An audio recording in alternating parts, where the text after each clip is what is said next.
What is up, everyone? Today we have a Darklord deck profile for you guys, and as promised, we're going to be way more active on this channel, making sure that we're giving you guys awesome Yu-Gi-Oh content regularly.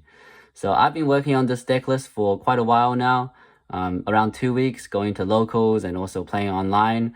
And right now, as of this point, I really believe that this is the most effective Darklord deck list at the moment.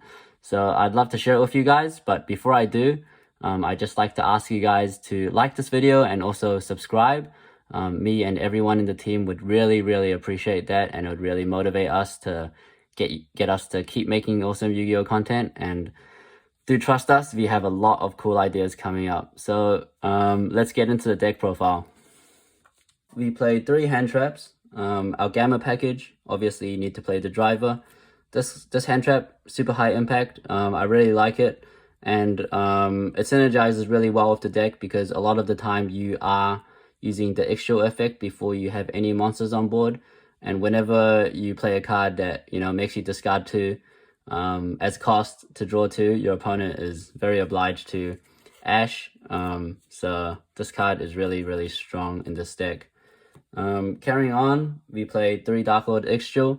So as I said, it does require you to pay cost of discarding this and another Darklord card, but the drawing 2 is really strong, and it can usually dump your Superbia, which you play 3 of as well, because there's a lot of reasons. It's really nice seeing this in hand. It synergizes really well with cards such as Trade-In, with Ixchel, and it's also level 8, which is really important, especially because we also play a lot of rank 8 Xyz. We played 3 Indulge Darklord. This card's super broken. Searching for this is almost always a good thing, because as soon as you summon it, you get to add another one. But the only drawback is that you do have to special Darklord monster on your opponent's side of the field. However, if you're playing a deck such as Dragon Link, which relies a lot on zones, if you can get this out on your opponent's turn with a card like Superbia, you can clog up their zones on their turn. So a little bit of a cheeky interaction there. Oopsies. Then we play 1 Morningstar.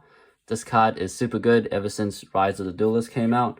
I know that the link also enabled you to banish instead of tributing monsters on your field to get out this Morningstar card, but also the fusion card is just super broken if you have access to Morningstar in your hand or something, and you can basically blow up every single card on your field, and your fusion's 4K, so it really helped out that set with OTKs for this deck.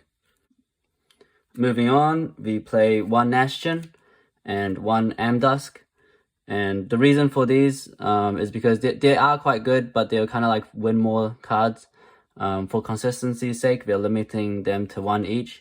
Their levels aren't too great, but they do have the copy effect, which is really good. This one is an extender, so if you do need to get 1 more body out on the board, you can always search for it, and similar story with that. Except this one, is the add from graveyard, which pops up occasionally, but you don't need too many Amdusks. Then we play 1 of Zerato and 1 of Negro. Now, these ones are also quite good. Zerato has a Walking Raigeki effect, and Negro, well, it makes your fairies do piercing, but mainly because it's a different name, and also these are both level 8, which synergizes well with Trade-In and your Xyz. Moving on, we play 1 Yuko back. This card's usually a brick, unfortunately, but having access to it is still good, so we play 1. And also sometimes you just give your opponent this one, because it's not that big, with your Indulge Darklord. And the last monsters we play are 2 Arklord Christia. Now this card's really broken. I think 2 is the right amount, because 1's not enough to see it every turn 1. You do draw quite a lot, but there's a bit of RNG getting Christia.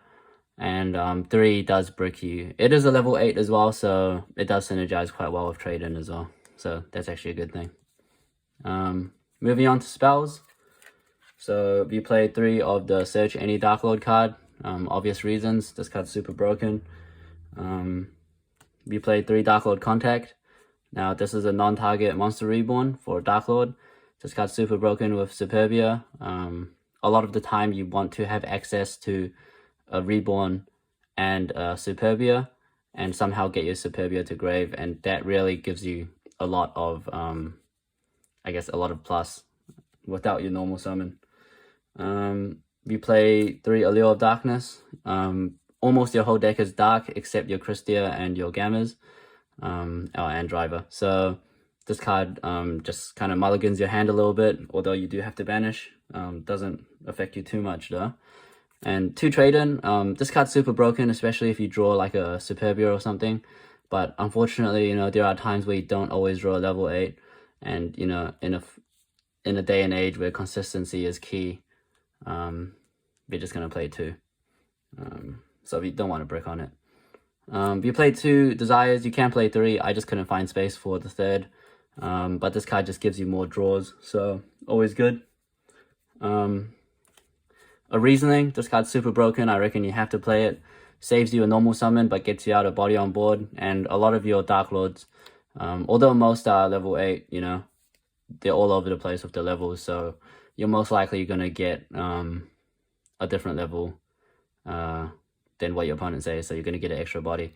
And also sometimes when you're digging through your deck and you don't see a Christia, you play a Reasoning, and you'll be surprised how many times you get that Christia up, especially because it goes through, your 10-1 goes through so many monsters. And the last card, 1 Monster Reborn.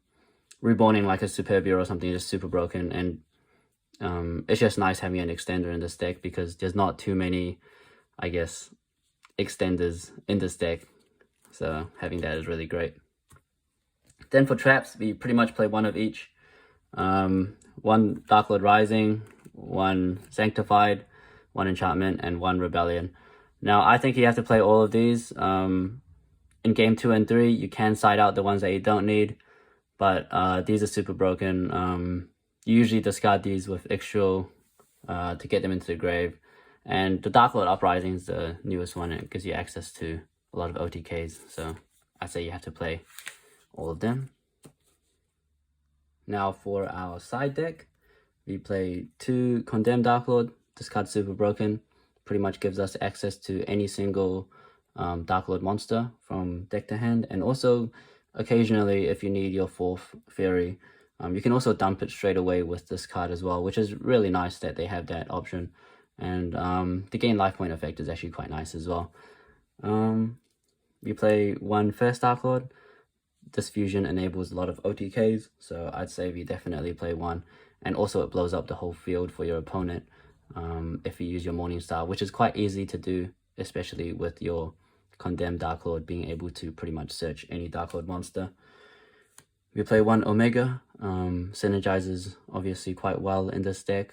We play our Gamma package, and a lot of the time it'll be on our turn that we use our Gamma, so Omega is definitely good in this deck. We play a Nightmare package, so 1 Phoenix and 1 Unicorn. Having this utility is really nice. And yeah, and we can also climb into our access code Talker, which is very strong. Gives us a little bit of firepower, which is quite easy to do in this deck. Moving on, 1 Cypher, 1 Armor Photon Dragon. So these 2 are quite good.